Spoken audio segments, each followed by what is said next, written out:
Shalom jemaat yang dikasihi Tuhan. Shalom. Pada saat malam hari ini kita akan memulai ibadah pencurahan Roh Kudus. Kami mengucap syukur Tuhan atas penyertaan-Mu yang luar biasa di dalam kehidupan kami Tuhan. Kami bisa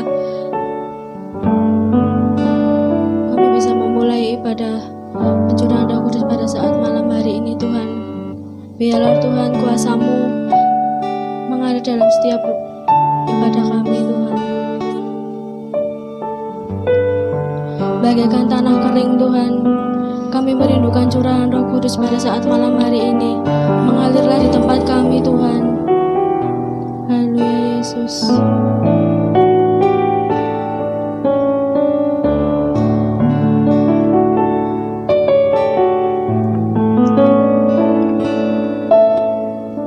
Bagaikan tanah kering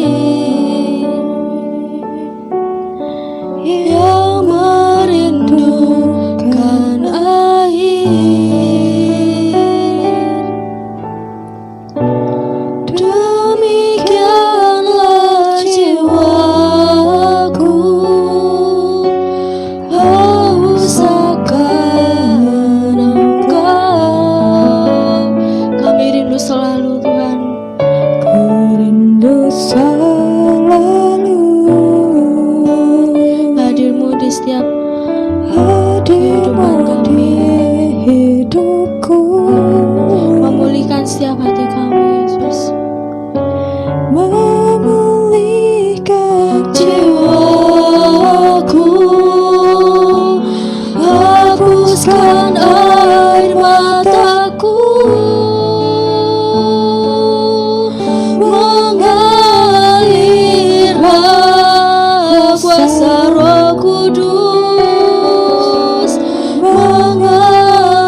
kuasa-Mu. Haleluya. Penuhi setiap hati kami Tuhan pada saat malam hari ini. Kami yakin Tuhan, Engkau datang di tengah-tengah kami Yesus. Kami bisa merasakan Roh Kudus-Mu Tuhan tercurah di atas kehidupan kami.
Syukur untuk kemuliaan Bapa, syukur untuk kasih setiamu yang Kau berikan kepada kami ya Tuhan, kesempatan yang Kau berikan kepada kami untuk kami bersatu hati ya Tuhan, untuk kami memuji dan membesarkan nama Bapa. Biarlah Bapa setiap penyembahan kami ya Tuhan berkenan di hadapan ya Tuhan. Dan tiba saatnya Bapa, kami akan mempersiapkan hati kami, telinga kami ya Tuhan, untuk kami mendengarkan sabda firman Bapa. Biarlah Bapa tertanam di hati kami ya Tuhan. Biarlah ya Tuhan, setiap orang yang melihat kami ya Tuhan, Engkau nampak atas kami Bapa. Dan kami serahkan ya Tuhan hamba-Mu dalam tangan kuasa-Mu. Biarlah Bapa, urapan Bapa Engkau curahkan atas beliau Bapa. Dalam nama Tuhan Yesus kami berdoa mengucap syukur. Haleluya, amin.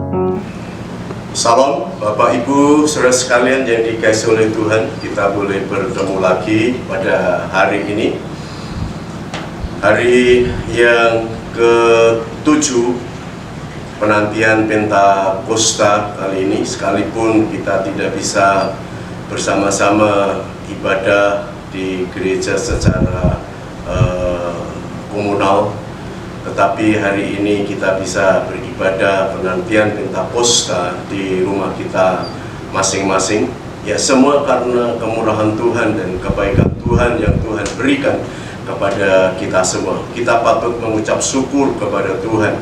Kalau Tuhan tetap memberikan kepada kita kekuatan, kesehatan, dan kesempatan sehingga sore ini kita boleh bersama-sama bersekutu, beribadah di tengah-tengah keluarga kita. Haleluya, amin. Bapak Ibu saudara sekalian, saya akan meneruskan tema khotbah saya selama 10 hari penantian Pentakosta. Roh Kudus memulihkan kita. Kita sudah 6 hari berbicara tentang Roh Kudus memulihkan hidup kita, yang didasarkan dalam 2 Tawarik pasal 7 ayat 14. Sekarang kita akan membahas mengenai Roh Kudus memulihkan hidup kita, yang akan saya ambil dari kitab Mazmur pasal 126 ayat 1 sampai ayat yang ke-6. Pelajaran firman Tuhan dalam 2 Tawarik pasal 7 ayat 14. Kita telah menerima pemulihan oleh Roh Kudus yang harus digenapi atau kita penuhi syarat-syaratnya, yaitu kita menyebut nama Tuhan yang pertama, yang kedua merendahkan diri, yang ketiga berdoa, yang keempat mencari wajahnya, dan yang kelima berbalik dari jalan-jalan yang jahat. Ketika kita dapat memenuhi syarat-syarat ini, maka kita akan mengalami pemulihan yang dikerjakan oleh Roh Kudus. Nah, sekarang Bapak Ibu Saudara sekalian, kita akan bersama-sama belajar bagaimana Roh Kudus memulihkan hidup kita dalam Mazmur pasal 126 ayat 1 sampai 6. Kita akan membaca ayat-ayat ini. Demikian firman Tuhan. Pengharapan di tengah-tengah penderitaan, nyanyian ziarah. Ketika Tuhan memulihkan keadaan Sion, keadaan kita seperti orang-orang yang bermimpi. Pada waktu itu mulut kita penuh dengan tertawa, dan lidah kita dengan sorak-sorai. Pada waktu itu berkatalah orang di antara bangsa-bangsa, Tuhan telah melakukan perkara besar kepada orang-orang ini. Tuhan telah melakukan perkara besar kepada kita, maka kita bersukacita. Pulihkanlah keadaan kami ya Tuhan, seperti memulihkan batang air kering di tanah Negeb. Orang-orang yang menabur dengan mencucurkan air mata akan menuai dengan bersorak-sorai. Orang yang berjalan maju dengan menangis sambil menabur benih, pasti pulang dengan sorak-sorai sambil membawa berkas-berkasnya. Amin. Diberkatilah orang yang membaca, mendengar, dan melakukan kebenaran firman Tuhan. Amin. Bapak, Ibu, Saudara sekalian yang dikasihi oleh Tuhan, keyakinan kita bahwa pemulihan hidup kita itu berasal dari Tuhan. Kita mengalami pemulihan di dalam hidup ini adalah inisiatif Allah dan dikerjakan melalui Roh Kudus di dalam Tuhan Yesus Kristus. Kita hanya meminta, memohon belas kasihan Allah supaya Tuhan memulihkan hidup kita. Itulah anugerah. Inilah kasih setia Tuhan yang Tuhan nyatakan dalam hidup kita. Bapak, Ibu, Saudara sekalian yang dikasihi oleh Tuhan, judul perikop yang ada di dalam Mazmur 126 itu terjemahan Lembaga Alkitab Indonesia diberikan tema pengharapan di tengah-tengah penderitaan. Pernyataan ini seharusnya kita imani bahwa sesulit apapun yang kita hadapi masih ada harapan, yaitu pemulihan dari Tuhan. Hanya Allah sebagai pengharapan kita. Hanya Tuhan Yesus Kristus pengharapan kita. Apa yang kita harapkan dari Tuhan, Bapak Ibu Saudara? Jikalau Mazmur pasal 126 ini merupakan satu pengharapan yang dimiliki oleh bangsa Israel untuk mengalami pemulihan hidupnya, demikian juga kita mempunyai pengharapan untuk dipulihkan hidup kita melalui pekerjaan Roh Kudus. Roh Kudus itu menjadi pengharapan kita karena Roh Kudus itu lemah lembut. Roh Kudus itu manis. Roh Kudus itu dikatakan dalam Alkitab Parakletos, yang menghibur kita, yang menolong kita, yang membela kita. Itu adalah Roh Kudus. Maka saya sampaikan kepada Bapak Ibu firman Tuhan sore hari ini, kita harus yakin bahwa hidup kita akan dipimpin oleh Roh Kudus ketika kita menyerahkan hidup ini kepada Tuhan. Saya akan menjelaskan dari ayat yang pertama. Ketika Tuhan memulihkan keadaan Sion, keadaan kita seperti orang-orang yang bermimpi. Bapak, Ibu, Saudara sekalian, apa yang terkandung di dalam, apa artinya yang terkandung di dalam kalimat ini? Saya akan sampaikan beberapa hal melalui ayat ini, Bapak Ibu Saudara.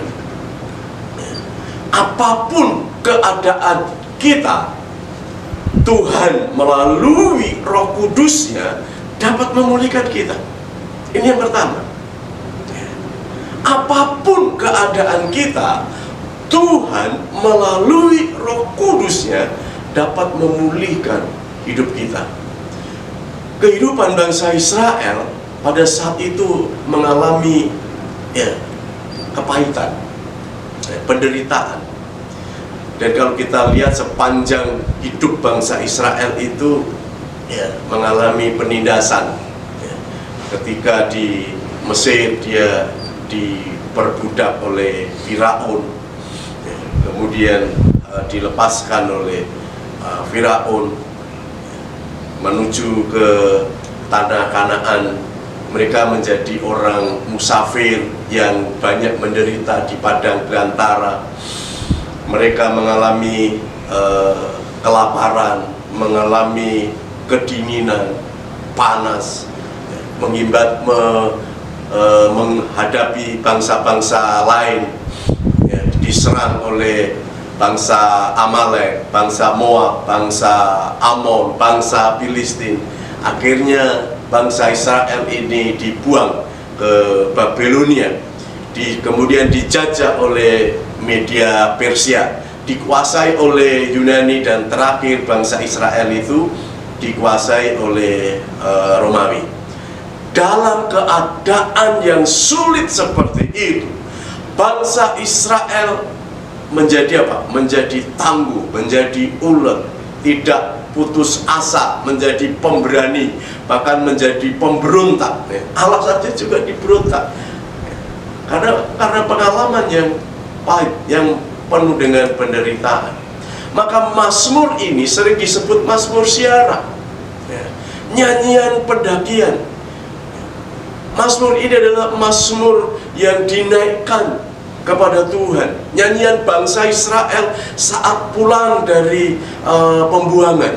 Kemudian mazmur ini dikatakan mereka pulang ke Yerusalem, pulihkan Sion. Kota Yerusalem itu ada di puncak gunung Sion, dan mazmur ini dilatar belakangi keadaan umat Israel yang mengalami banyak kesusahan karena ada di negara lain, yaitu Media Persia. Tetapi Tuhan berjanji kepada umatnya, Tuhan berjanji akan memulihkan mereka dari penderitaan mereka, dari kesulitan mereka, untuk naik ke Yerusalem, yaitu gunung Sion. Bapak Ibu saudara sekalian, latar belakang mazmur ini, pemulihan ini terjadi pada tahun 538 sebelum Masehi, ketika Raja Media Persia Kores mengalahkan bangsa Babel, kemudian menguasai bangsa Israel. Kemudian Israel ini diizinkan untuk pulang. Kemudian bangsa Israel ini naik ke Gunung Sion untuk membangun Yerusalem, kota Yerusalem yang sudah diporak-porandakan oleh Babilonia. Nah, kemudian kepulangan bangsa Israel ini, mereka menyanyikan mazmur ini. Maka mazmur ini disebut mazmur siara, mazmur yang mendorong mereka untuk naik ke Gunung Sion, kemudian membangun Yerusalem. Dan mazmur ini merupakan mazmur sukacita besar, karena bangsa Israel dapat pulang dan dapat membangun Yerusalem. Bapak Ibu Saudara sekalian yang dikasihi oleh Tuhan, keadaan Israel yang begitu berat, menderita, kesusahan, tertekan, diperbudak, tidak bebas karena ditindas bangsa Media Persia. Namun Tuhan mengasihi mereka melalui Raja Kores. Mereka diizinkan pulang. Tuhan akan memulihkan mereka. Artinya apa, Bapak Saudara? Sekalipun umat Israel ini tegar tengkuk, keras hati, bebal, tetapi Tuhan itu mengasihi mereka dan mereka dipulihkan oleh Tuhan.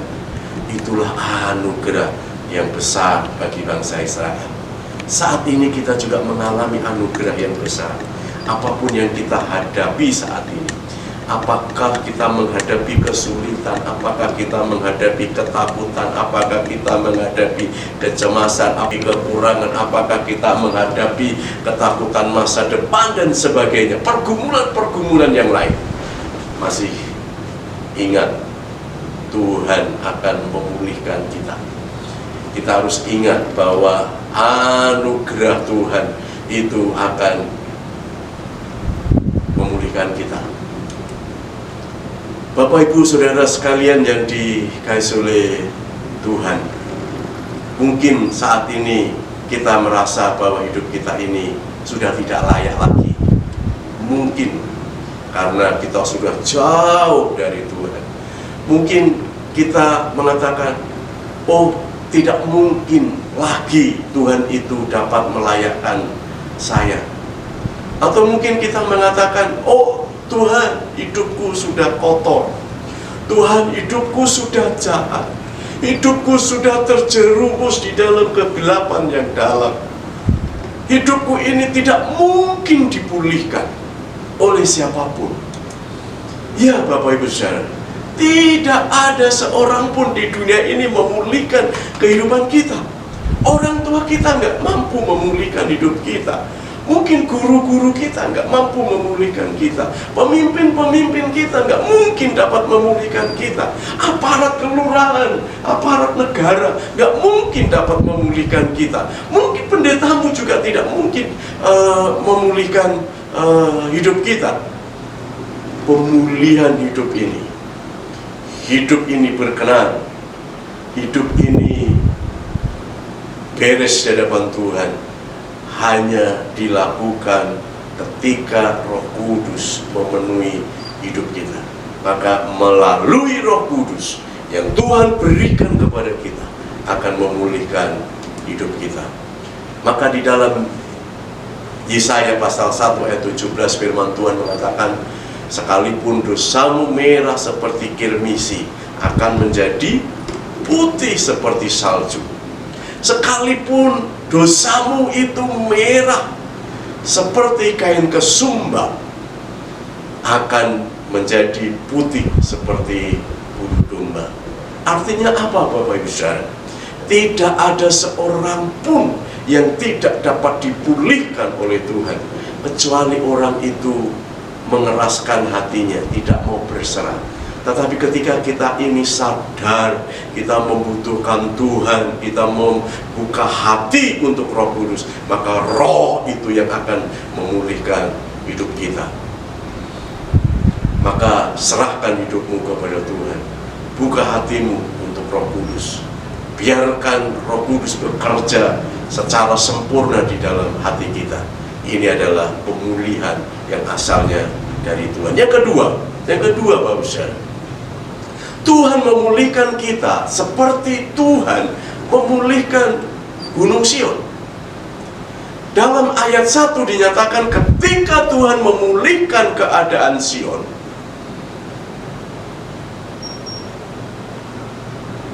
maka mereka akan bersukacita. Mengapa Sion? Mengapa kok bukan yang lain? Kenapa bukan kota Galilea, kota Mesir, atau di tempat-tempat lain? Mengapa Sion? Bapak Ibu Saudara sekalian, Sion adalah bukit yang mana kota Yerusalem terletak. Jadi Sion itu gunung. Kemudian di atas gunung itu ada kota, yaitu kota Yerusalem. Maka dalam Alkitab, Gunung Sion itu juga menunjuk pada Yerusalem. Kota Sion itu adalah sering juga disebut kota Daud. Penduduk dari Sion itu adalah sering disebut apa? Putri Sion. Jadi Putri Sion itu adalah orang-orang yang tinggal di Yerusalem, di Sion itu. Kota Daud itu adalah di Sion. Jadi Sion ini adalah pusat peradaban bangsa Israel, pusat penyembahan bangsa Israel. Sion ini sebagai tempat di mana bangsa Israel ini berhubungan dengan Tuhan, memberi persembahan kepada Tuhan, beribadah kepada Tuhan, taat kepada Tuhan. Itu adalah Sion. Maka ketika Sion yang diporak-porandakan oleh Babilonia, maka bangsa Israel naik ke Sion, ke Yerusalem, untuk membangun bait Allah. Nah, Bapak Ibu Saudara sekalian, Tuhan akan memulihkan kita seperti Tuhan memulihkan Gunung Sion. Sion adalah lambang tempat kediaman Allah bagi bangsa Israel, atau untuk tinggal umat Allah. Itu umat Allah di mana Tuhan itu menjawab doa-doanya, Tuhan menerima ibadahnya, Tuhan menerima persembahan mereka. Maka Sion ini juga disebut kota Allah berdiam. Bapak Ibu Saudara sekalian, Tuhan memulihkan Sion adalah gambaran Allah itu memulihkan hubungan Israel dengan Tuhan sebagai umatnya. Gambaran bahwa Allah ini mau memulihkan hubungan mereka dengan Tuhan. dengan membangun hubungan spiritual, membangun rohani dengan Tuhan. Inilah pemulihan yang dialami oleh bangsa Israel. Bapak Ibu Saudara sekalian yang dikasihi oleh Tuhan, ketika mereka ada di dalam pembuangan, bangsa Israel tidak mempunyai hubungan yang baik dengan Tuhan, tidak dapat menyembah Tuhan, tidak dapat memberi persembahan kepada Tuhan, karena mereka bangsa yang tertindas, bangsa yang dijajah, bangsa yang dianiaya, bangsa yang mengalami kesusahan, bangsa yang menderita karena penjajahan. Tetapi ketika disuruh pulang, diizinkan pulang kembali ke Yerusalem, maka mereka mengalami sukacita. Ini adalah pemulihan bangsa Israel. Sion adalah gambaran tempat di mana bangsa Israel dapat beribadah, dapat berkorban, memberi persembahan kepada Tuhan. Tempat di mana bangsa Israel menyembah Tuhan, memuji Tuhan, bersekutu dengan Allah. Maka ketika mereka mengadakan perjalanan ke Sion, sukacita besar, tertawa, dan mereka menuai sorak-sorai. Itu nanti di dalam ayat yang ke-6. Bapak Ibu Saudara sekalian yang dikasihi oleh Tuhan. Yang ketiga, pemulihan Tuhan itu pasti dan nyata. Pemulihan Tuhan itu pasti dan nyata. Di dalam ayat 1 dikatakan ketika Tuhan memulihkan keadaan Sion, keadaan kita seperti orang-orang yang bermimpi. Bapak Ibu Saudara sekalian, kita sering bermimpi. Apakah itu mimpi jahat, atau mimpi yang baik, atau mimpi yang lain. Nah, biasanya Tuhan itu juga menggunakan mimpi itu dipakai oleh Tuhan untuk berbicara kepada orang yang dimaksud. Nah, di sini bangsa Israel bermimpi, memiliki pengharapan bahwa Tuhan itu akan memulihkan.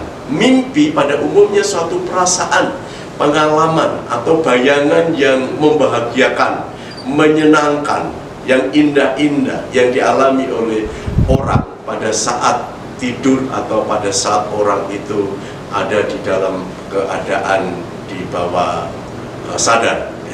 Nah, bangsa Israel ketika ada di pembuangan bermimpi, mereka memimpikan pemulihan dari Tuhan.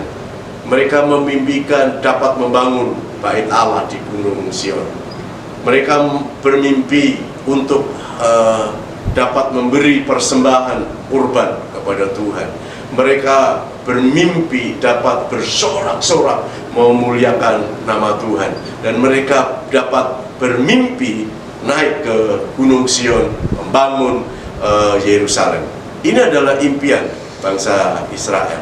Israel bermimpi pemulihan Gunung Sion, pemulihan Yerusalem. Pemulihan Israel itu adalah bagaimana Allah ini berkenan kepada bangsa Israel untuk membangun Yerusalem. Dan mimpi bangsa Israel ini direalisasikan. Apa yang diimpikan oleh bangsa Israel diwujudkan oleh Tuhan. Mimpi bangsa Israel untuk membangun Yerusalem direalisasikan oleh Tuhan. Mimpi bangsa Israel untuk naik ke Gunung Sion diwujudkan oleh Tuhan, dibuktikan oleh Tuhan, dinyatakan oleh Tuhan. Artinya apa? Artinya Tuhan itu menyatakan mimpi-mimpi mereka, menjawab apa yang menjadi pergumulan mereka. Pada saat bangsa Israel itu ditindas, maka mereka mimpi tentang pembebasan. Bangsa Israel mimpi ketika dia ini dijajah, dimerdekakan. Ketika mereka ini menderita, mereka mimpi akan kenyamanan. Ketika mereka ini jauh dari Tuhan, mimpi mereka intim dapat berhubungan kembali dengan Tuhan. Ketika mereka ini jauh dari Tuhan, mereka punya impian supaya mereka ini dekat erat dengan Tuhan. Bapak Ibu Saudara sekalian yang dikasihi oleh Tuhan, ini adalah impian bangsa Israel, dan impian ini dinyatakan, digenapi, direalisasikan, diwujudkan, dibuktikan oleh Tuhan.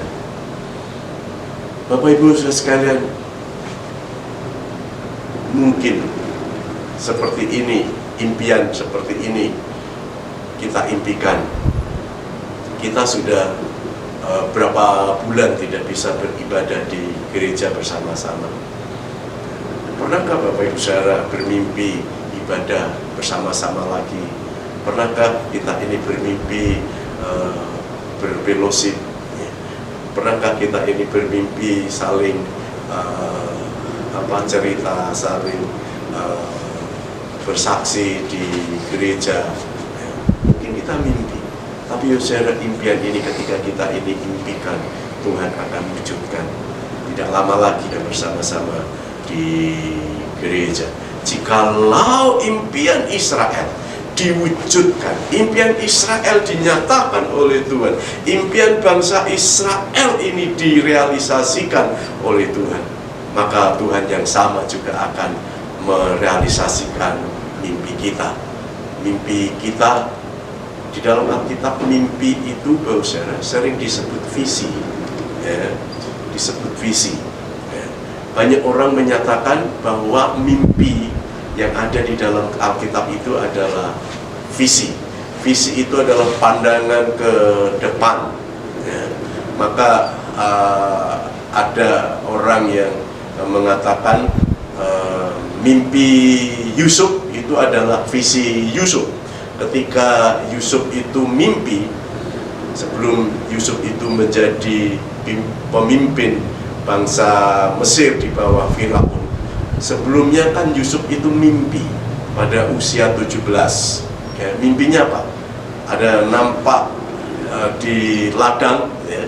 Kemudian mereka memikat berkas-berkas gandum, lalu berkas gandum Yusuf ini, gitu ya, dikelilingi oleh berkas-berkas dari saudara-saudaranya. Artinya mimpi itu, Yusuf itu akan disembah oleh saudara-saudaranya, karena Yusuf itu akan menjadi pemimpin. Dan mimpi ini 2 kali yang diterima oleh Yusuf. Mimpi yang kedua adalah tampak matahari, bulan, dan 11 bintang itu sujud menyembah Yusuf. Dan mimpi itu terwujud ketika Yusuf menjadi pemimpin Israel di Mesir. Dan ketika bangsa Israel mengalami kelaparan besar, maka abang-abangnya, kakak-kakaknya, bahkan Yakub pun itu pergi ke Mesir. Dan di Mesir mereka sujud menyembah Yusuf. Itu namanya visi. Jadi Bapak Ibu Saudara, kita juga harus punya mimpi, punya visi ke depan. Ya. Gereja pun juga punya mimpi, punya visi. Bagaimana kita akan membangun gedung ini lantai 2, kita juga akan membangun tempat parkir dan sebagainya. Ini mimpi kita. Kemudian banyak jiwa-jiwa yang memenuhi tempat ini, mencari Tuhan, gitu, mendengar kebenaran firman Tuhan. Itu mimpi. Tuhan akan tambahkan jiwa-jiwa baru. Itu adalah mimpi kita, sehingga kota Grogol sekitarnya ini dimenangkan untuk Tuhan. Itu adalah mimpi kita, visi kita, saudara. Apakah visi itu, saudara? Ada seorang ahli teologi mengatakan atau menggambarkan, menjelaskan visi secara lengkap sebagai berikut. Dia mengatakan demikian. Itu Charles Swindoll. Visi adalah suatu yang penting untuk keberlangsungan hidup. Jadi visi itu hanya penuntun kita untuk ke depan, untuk meraih apa yang menjadi cita-cita. Maka ada yang mengatakan visi itu adalah cita-cita ke depan kita, cita-cita yang besar yang akan kita lewat. Maka visi itu adalah yang menuntun kita untuk mencapai tujuan. Visi itu lahir karena adanya iman. Maka visi itu bukan kekuatan kita, bukan hikmat manusia, tetapi karena iman. Kemudian ditopang oleh pengharapan, kemudian dipercerah oleh imajinasi dan diperkuat oleh semangat. Jadi untuk mencapai visi itu berbagai unsur di dalam hidup kita. Ada iman, ada pengharapan, kemudian ada hikmat dari Tuhan, ada semangat untuk mencapai visi itu. Maka bermimpilah, ya, punya visi ke depan. Visi itu lebih besar daripada penglihatan mata jasmani, lebih dalam daripada impian, lebih besar daripada sebuah gagasan. Visi itu mencakup pemandangan luas yang berada di luar batas-batas perkiraan, kepastian, dan sangkaan. Tanpa visi, tidak mengherankan bila tamatlah riwayat hidup kita. Jadi orang itu mau berkembang, maju, berhasil, sukses, diberkati Tuhan karena visi dan mimpi yang Tuhan berikan kepada kita. Dan kita perkuat visi itu dan kita akan capai visi itu. Pentingnya menemukan visi Tuhan bagi hidup kita, karena visi itu akan mengarahkan kita pada tujuan hidup yang memuliakan Tuhan. Kita perlu memiliki visi tentang siapa Allah dan masa depan kita ada di tangannya. Maka kita harus peka kepada suara Tuhan. Bisa melalui firman Tuhan, Tuhan itu memberikan visi kepada kita. Mungkin melalui mimpi kita, Tuhan memberikan visi kita. Atau mungkin melalui penglihatan, ya, Tuhan memberikan visi kepada kita. Melalui nasihat orang lain, mendengar khotbah, atau kita membaca buku rohani, mungkin kita mendapatkan visi dari situ. Sebagai kesimpulannya, Bapak Saudara, pemulihan berarti Allah yang memberi atau membuka kemurahannya kepada kita, sehingga hidup kita ini diperhatikan oleh Tuhan, diperhatikan oleh Allah. Tuhan akan memulihkan hubungan kita dengan dirinya. Kita akan dipulihkan hubungan kita dengan Tuhan. Sekalipun kita seperti ini adanya, apapun yang kita alami saat ini, Tuhan sanggup memulihkan kita. Dan visi apa yang kita inginkan sesuai dengan kehendaknya, kita harus punya visi ke depan, karena Roh itu yang memberikan visi. Ketika kita dipulihkan oleh Tuhan, maka kita juga akan diberikan visi yang baru. Haleluya, amin. Terima kasih Bapak, terima kasih Yesus atas berkat-Nya ya Tuhan.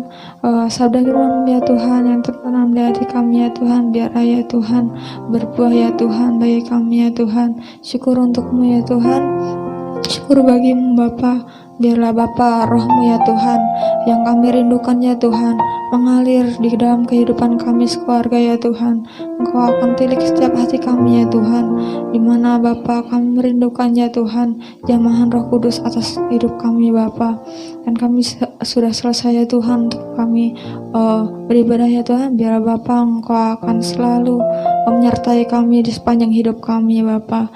Dan Tuhan Yesus kami berharap syukur, haleluya, amin.